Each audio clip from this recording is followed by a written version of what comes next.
They sit up straight. Okay, let's go. Come on.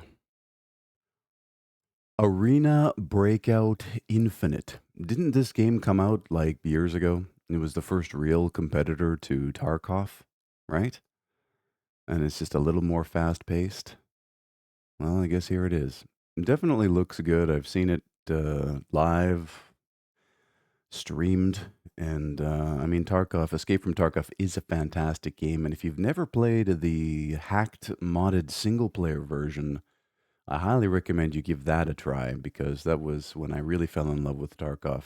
I still play the offline, illegal, modded single player mode of Escape from Tarkov from time to time because it did innovate in the space. I mean, you have to give them those props. The extraction genre. Arena Breakout Infinite is a high stakes tactical extraction shooter where every decision matters.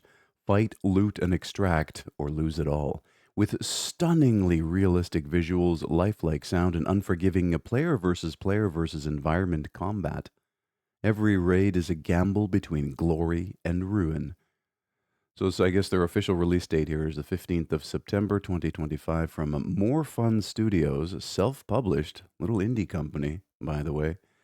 You need a level infinite pass, and it's free, but it isn't, really. Arena Breakout has meticulously crafted 5 distinct maps. All right. There's a hyper realistic, effortless mastery, really. It respects the depth military fans crave while welcoming newcomers with the red carpet treatment. You won't find any cat faced Beavis and Butthead skins in this game. There's 901 weapon mods and 21 attachment slots to create the ultimate custom weapon, and for beginners and masters. But I mean, like all extraction shooters that are live service games, you will get your ass stomped into the ground by people who've been playing more hours than you. That's just the sad reality of these things. And that's why single player Tarkov rules, because there's none of that. But a lot of people live for that. And they're the ultimate shooter challenge. And as long as your machine doesn't lag out at the wrong time or your graphics card doesn't hitch when you're trying to take aim on something, it's a pretty amazing experience. Run solo or with your squad, a variety of game modes for all operators, tactical ops, solo ops, covert ops, and fast paced 4v4 deathmatch. Trophy room and progression, fair play, and anti cheat. What do they use for anti cheat? They just have their own homegrown thing? With kill cam replays where you can submit reports if you find things suspicious. They don't just punish cheaters, they make it right for you. But this is the thing with a free to play game. Like, okay, somebody cheats and then they just go and make another account. Like, unless they can IP ban them, and then there's ways around that too. If you're confirmed to have lost loot gear or a match due to cheating, automatic in game compensation will hit your inventory. Last year alone, our anti cheat system placed 10-year bans to punish over 123,000 players. Isn't it astonishing the number? I mean, I'm sure that's not actually 123,000 people. I'm sure it's maybe, I don't know. What do you think the factor is? If you're a dedicated cheater, how many accounts will you make before you get tired of getting banned? 10, 20, 100? Anyways, still, like the propensity for people to cheat and the sheer ubiquitous number of folks who want to ruin somebody else's experience is astounding. And listen, I dislike it as much as the next person. I don't think I've ever cheated in an online public video game. And I'm not doing saying that to virtue signal. It's just that it is not my thing. But I get why it is a thing. My brother loved turning on God mode in games. As soon as he figured out God mode in Half-Life 2, that's all he ever did in video games was figure out how to turn on God mode so that he could just romp and stomp, ignoring all of the game's designs and everything. I learned an important lesson from my brother, rest in peace, that it is a valid mode of play because the systems enable it. Yeah, you have to work hard to get around the systems in order to cheat, but it is a valid method of play. It's a shitty method of play that ruins play for everybody else involved, but it is a valid method. Anyways, they've reimbursed over 630,000 players with over 400 billion coins. 630,000 players. Wow. Cyberpunk 2077 coming to Kamona. Oh, okay. So they're doing a crossover with Night City. Interesting.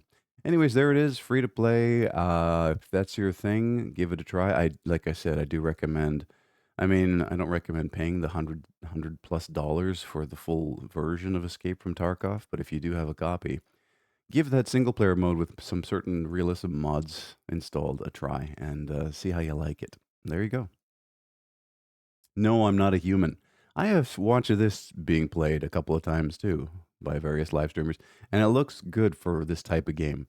It's like the spot the intruder sort of thing, and you're in a house and a bunch of weird people come to your door, and there's some kind of plague or alien invasion or something going on, and it unfolds. It's actually quite well done, quite well designed, and yeah, you have to prevent alien invasion sort of in your own home. Warning, stay inside, lock your doors, close the blinds, only let humans in, eliminate all visitors, an anxiety horror about paranoia in the end of times. Officially came out on the 15th of September from Trio Skaz, published by Critical Reflex. They want 1950 for this though. It's a $10 game at best. I mean, paying $20 is the luxury price. I'm going to throw it on the wish list though and wait for that eventual sale. Uh, okay, so don't panic. It's the end of the world. The night belongs to the visitors. It's exactly what I just described. You have to look for clues to see which ones are not human, and then you got to get rid of the visitors. Kill them first, interrogate the guests, do what must be done. Yeah, cool.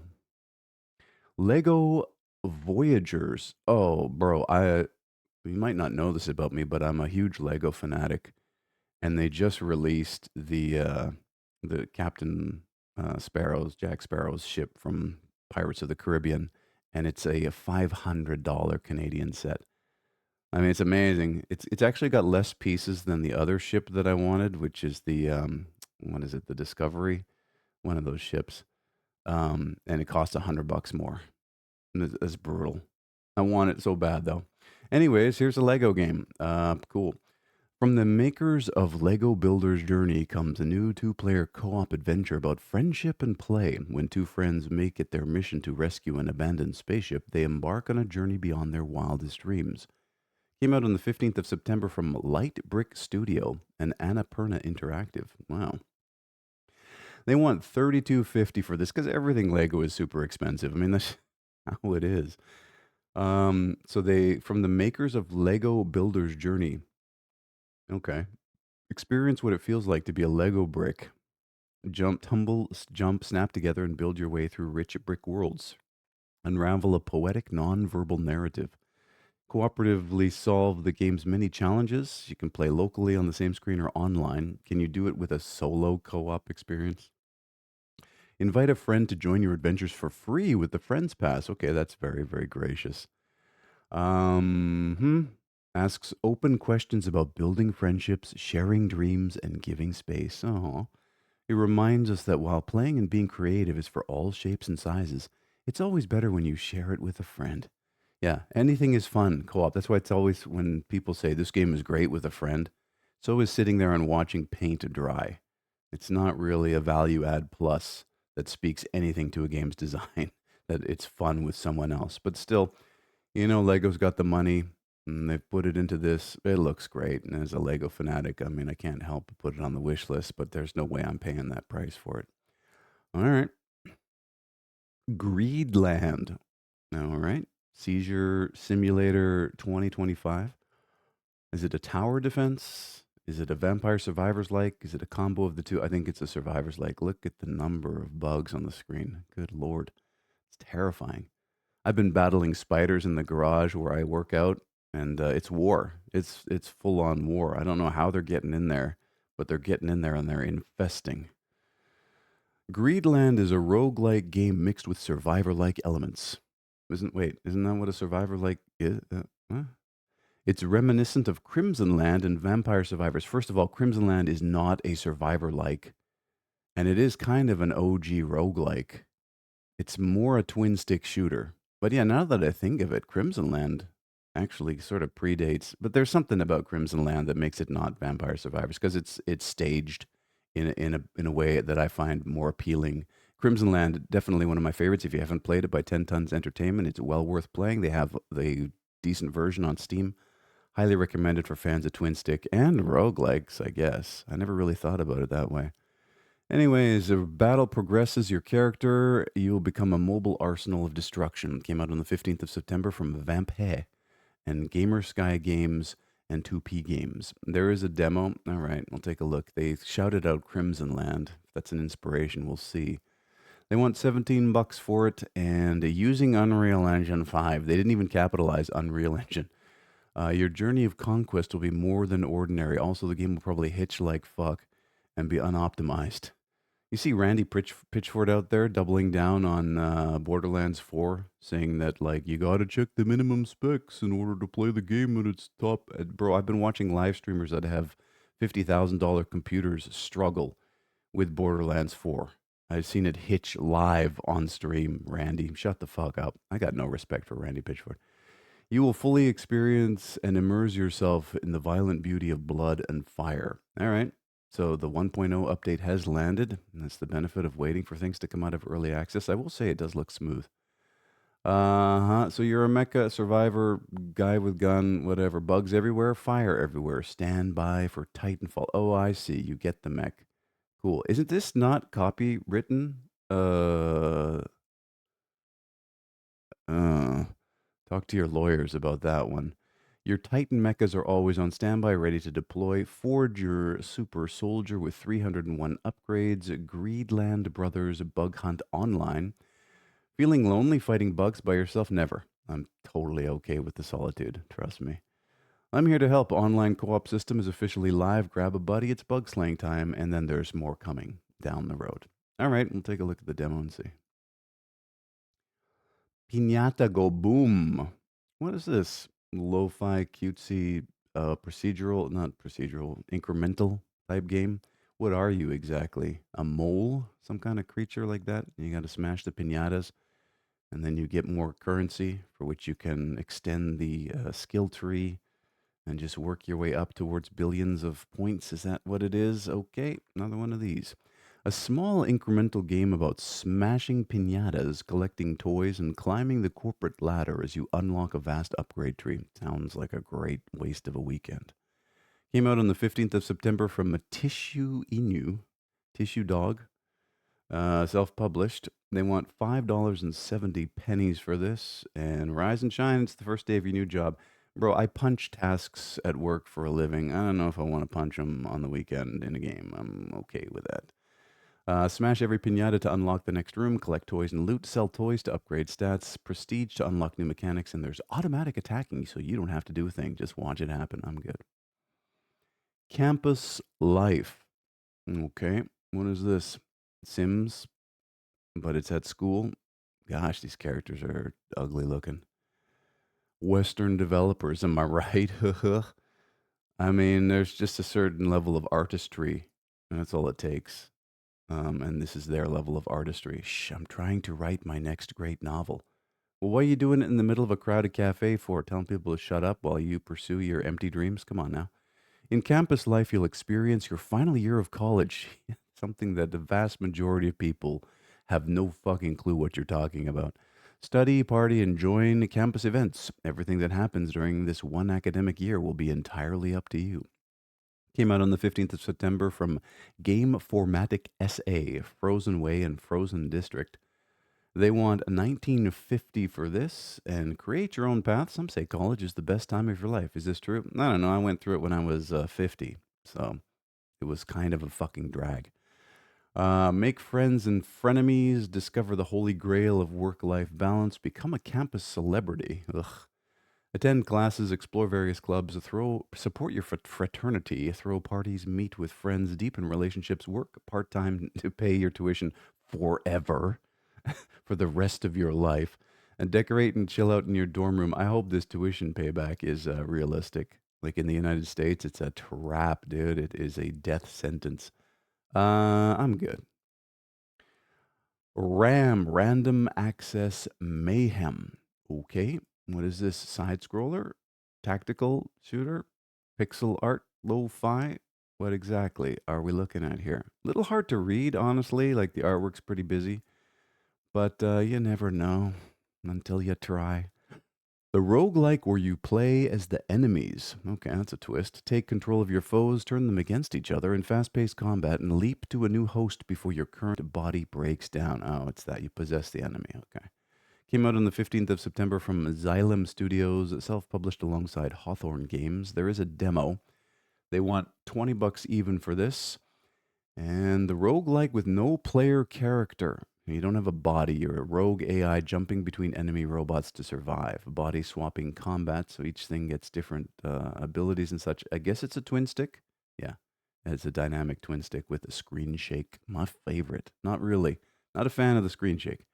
Digital pet student projects, sentient memes. Within a year, they were all that remained of intelligent life. After 10, it was just the strong ones. And in 2120, one of them made you. How much longer till there's nothing left at all? Style is legal tender.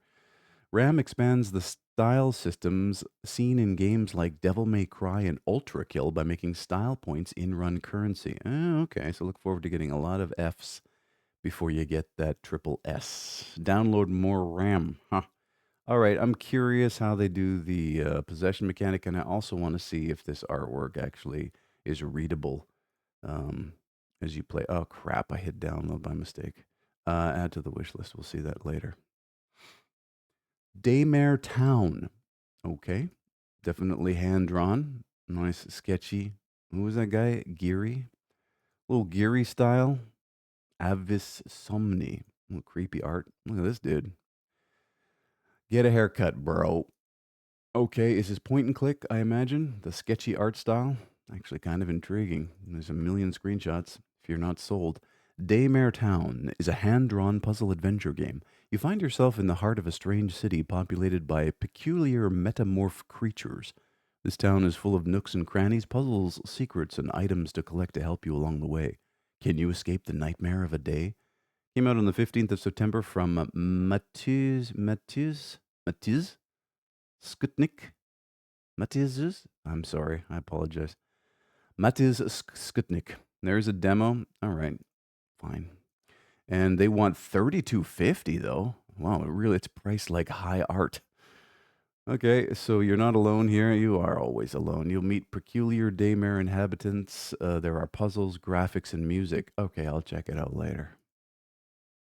Fuel Harvest Together. Co-op slop. Go digging for oil and then capitalize on it. And then I guess you can turn the oil into tires. There's a shop simulator type thing, probably delivery stuff. Is this Playway SA? Looks about as exciting as watching paint dry with your friends. At least with watching paint dry with your friends, you'd have a decent conversation. With this, I don't know. Play solo or co op with up to 5 players to find oil, store crude, refine fuels, and sell them at gas stations and shop. Dig for gems and fossils, upgrade your gear, lease new land, and dominate the city as the biggest oil supplier. Came out on the 1st of August from Seitu Sun and Grijuva. They want 18 bucks for this, and is there a 4-player co-op pack? And they don't do that. Why don't they do that? They should do that. They used to do that, where if there was a game that was 4-player co-op, there would be a discount on 4 copies. All right, anyways, I get it. I totally get it. It's a simulator where you dig for oil and then you do stuff with the oil as the resource and blah, put me to sleep. Trailer Park Tycoon Raccoon Ranch. All right, here's someone who hasn't figured out how to smooth their 3D models, but that's fine. Actually, it's interesting how this model here with the hard polygons on it is very likely the same model that's in the game down here. And you'll notice that at a distance, you can't really tell. It's when you get close. So you got to kind of balance that out. Because to me, this unsmoothed poly model looks ugly as fuck. Anyways, yeah, there are some characters like that around here, but relax, I'm normal. All right, what is this, a shop simulator? Man, those are some crowded aisles, and there's a lot of floor space being unused here.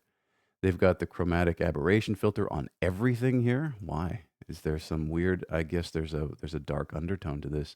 Got to sacrifice to the gods to make sure your shop does well. Kind of interesting. Not sure I vibe with the furry aesthetic, but it's there. A farm and shop simulator featuring adult goods, alcohol, tobacco, energy drinks, and more. Play as a raccoon living in a trailer park full of outcasts, thugs, and a few charming, friendly neighbors. Came out on the 15th of September from Yuli Oneshko. and S grade. Self published ish. They want $15.12 for this. Interesting pricing. Add to the wish list. Oh, there's a store simulator, farm production simulator, wonderful neighbors, and there are references to production and sale of alcoholic, tobacco, and medicinal products. Depictions of gambling such as slot machines and pachinko, or pachislo, as they call it in Japan. No demo, though. Unfortunate. I mean, there is a pretty low barrier to entry at that $12 price point, but still. I don't know. I'll forget about this as soon as I hit this button here. Grey Heritage Noble Duty. All right. What is this? Is this the we have oh god, I always forget the name. Fire Emblem. That's what it is. We have Fire Emblem at home. Someone played Fire Emblem once and was like, "I can do that." And they did it. They absolutely did it. Grey Heritage Noble Duty is an anime tactical role-playing game. It's anime, is it? Okay. I didn't realize that that was a genre for video games. Follow Jaden as he travels across the land and learn what it means to love one's country. Learn the origin of the war that leads to Grey Heritage Faded Vision. I guess that's another one of their games. Fight enemies in tactical combat and manage your army in this Japanese role-playing game-inspired journey. Came out on the 15th of September from B-Train Studio, self-published. They want $23 for this. Hey, want to grab some booze? Says a red-headed pirate girl with an eye patch. I'm good. Let's skip work together. Oh no, is this what is this? Is this got the JPEGs you fall in love with sort of thing? No, you may not polish my blade. There's no permadeath, about a 15 hours long campaign, 10 playable characters, autosave feature, and rewind for the last 10 turns for the weaker generation. Critical attack inflicting states, a base to shop for inventory and get to know your allies. Milord, make sure to wishlist this game. I will not. Thank you.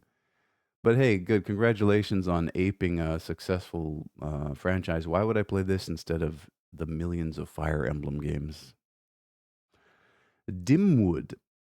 All right. Got the blit filter on everything. Pixel art, lo-fi. Can we even read this? Whenever you play card that adds exactly as many armors pips as it adds attack pips, add that many more armor and attack pips. It's a deck builder, but with like artwork that's really hard on the eyes. I mean, I'm sure they thought they were doing something with this aesthetic, and what they were doing was causing eye problems. A roguelike deck builder where you venture into the Dimwood, armed with unique modal cards rendered in dense 1-bit pixel art. Well, at least they knew what they were doing. Carefully build your deck and modify your cards to balance offense and utility. Battle your way past increasingly fearsome enemies and defeat the beast at its heart. Came out on the 30th of August from Inkspun LLC, because they're serious about the games business. Self-published. There is a demo. They want $19.50 for this. You should have spent a little bit more on the art. You could have justified that price. All right. Cards are written with strings of pips that can deal damage. It's your traditional classic deck builder. Why not play Hearthstone or what was that other one? Elder Scrolls has a decent deck builder as well. Anyways, play as 3 unique archetypes, discover and unlock 401 different cards, battle 31 different enemies to fill the bestiary. Defeat the beast at the heart of Dimwood and unlock 20 difficulty modifying dissensions. I'm good, but congratulations on publishing. And we're good. 18,863 games have been viewed. You have yourself a wonderful day.